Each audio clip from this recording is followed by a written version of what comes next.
wanted to share an update on the progress of Guardian Anti-Cheat 2.0. While this remains a private project and is not yet released, I wanted to provide a glimpse into what I've been working on.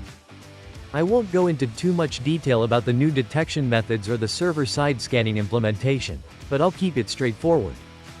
Guardian 2.0 introduces 4 critical changes that PC players can enable, making it virtually impossible for cheats to operate at the kernel level. If Ricochet were to adopt these measures, it could not only detect DMA-based cheats but also shut down kernel-level exploits. It's critical Ricochet enforce these changes. Riot's Vanguard already implements these strategies, as does Guardian, and the results are truly game-changing.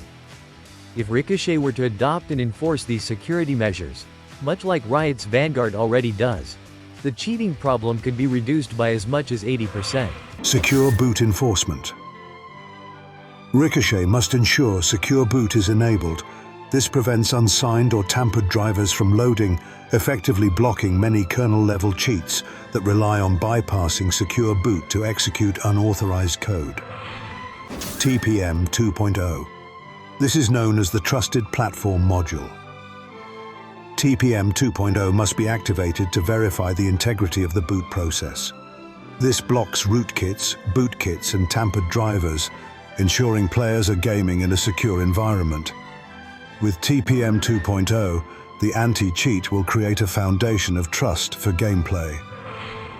Hypervisor, Enforced Code Integrity, also known as HVCI.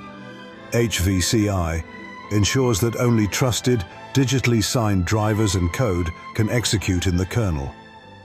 Cheats attempting to inject unauthorized code into kernel memory fail integrity checks and are blocked.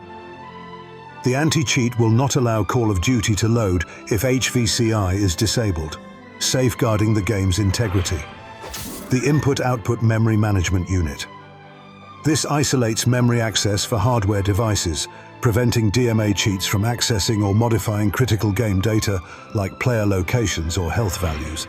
I believe Ricochet may be incorporating these changes into the kernel driver update scheduled for Season 2. This is an absolute must, and I'm confident that Ricochet is well aware of these measures. It's possible that this could be the foundation of the major anti-cheat update they've been planning. For years, the Call of Shame channel has stood firm that modifying the game config files is cheating. This is because it gives players a huge advantage.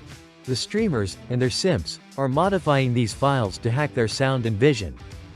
The streamers, and their band of simps, always try to claim this is not cheating, when actually, it is. Ricochet have recently updated their enforcement policy to make it clear to the community that modifying the game data on disk is cheating.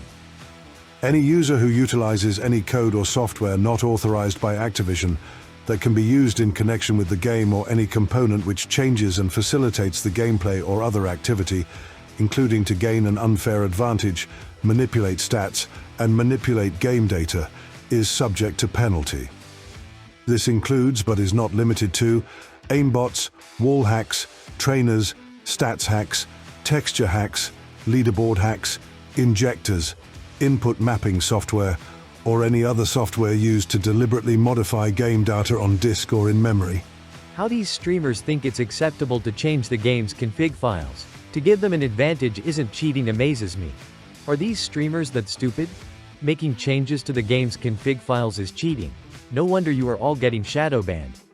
Modifying the configuration files of Call of Duty is considered modifying game data on disk, which the developers explicitly classify as cheating. Cheaters alter these files to gain unfair advantages, such as removing visual effects like water cascade animations, disabling bullet shell visuals, and other similar changes. These modifications can make the game easier by improving performance, removing distractions, or altering gameplay mechanics, providing an unfair edge over other players and compromising the fairness and integrity of the game. Now, you can finally see in black and white, this is cheating, so stop. Can you remember when Aydan said he was quitting Warzone, hoping Activision would take note? Well, they didn't care, as many streamers all found out. He was even begging for invites while off stream, and I was alerted to this from my community forums. Nobody cares about streamers, which is why he has now announced his return to Warzone. These streamers advised studios on Black Ops 6, which will never happen again. I promise this is real, and not from an adult learning center. Please don't forget to like the video. It's just a simple thumbs up, and helps push this out on YouTube.